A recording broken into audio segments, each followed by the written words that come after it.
Yes, kutoka katika mkutano wa waandishi wa habari baina ya msemaji wa Simba Sports Club Ahmed Ally, ambapo alikuwa analalamika kuhusiana na viingilio ambavyo Azam FC wameviweka kuelekea mchezo wao ambao unaenda kupigwa hapo kesho baina ya Azam FC dhidi ya Simba Sports Club, baada ya kutangaza viingilio kuwa kwa mtu mmoja atakuwa na kiingilio cha shilingi 15,000, jambo ambalo uongozi wa Simba kupitia afisa habari wake wanaona kuwa ni kama wanahujumiwa, kwa sababu viingilio vimekuwa vikubwa ukilinganisha na kawaida ambao tumezoea, na akisema kuwa kulingana na mechi ambayo inawakutanisha baina yao ni miongoni mwa mechi ambazo zinaonyesha taswira ya ubora wa ligi kuu soka Tanzania bara.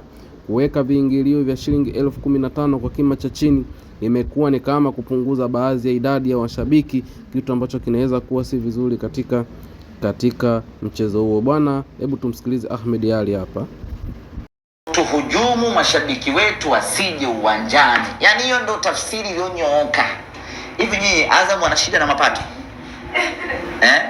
Haya, uwanja wa Zamkombe unaingiza watu ngapi? 10,000. Haya, kwa viingilio vya 15,000, 10,000 unapata milioni 150. Si mshahara wa Faisal huo? Milioni 150.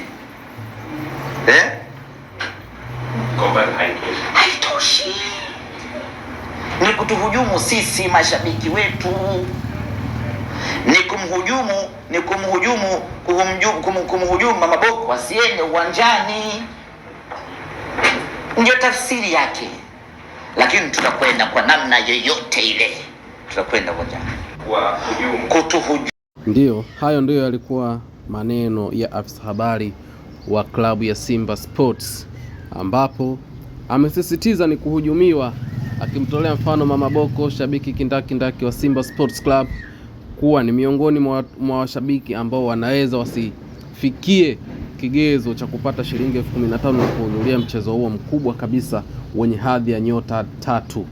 Lakini kwa namna moja tunaweza tukasema kuwa hizi ni njia ambazo Simba pia wanaweza kuwa wanajirudisha nyuma, kwa sababu kwa ukubwa wao sio timu ya kuwa inalalamika kwa kila jambo ambalo limekuwa likifanyika na timu ambazo zinakuwa wenyeji wa mchezo. Tumeona mwanzo wakati Dar es Salaam Africans wanaipeleka mechi yao pale Amani Zanzibar, pia kulibuka maneno kuwa mtu aanze kutumia tena nauli, pia akalipie kiingilio pale uwanjani, na kuwa ni matumizi makubwa ya fedha. Lakini kwa ukubwa wa Simba na washabiki wao sioni kama hilo ni tatizo. Yes. So totally hili aliweze kuwa tatizo kwa upande wa Simba Sports Club pamoja na washabiki wao. Kinachotakiwa kwa sasa kwa upande wa Simba Sports Club ni kufocus katika mchezo huo ambao unaenda kupigwa kesho, ili wasiweze lose control kuelekea katika mbio za ubingwa wa ligi kuu soka Tanzania bara. Ahmed Ally tunaweza kusema yuko sahihi kulingana na kipato na wakati tuliopo, lakini haikuwa na maana sana kuitoa nje kwenye media wakilalamikia viingilio, kwa sababu kitu kikishapangwa kinakuwa kimepangwa, na ukizingatia game imekuwa ni kesho.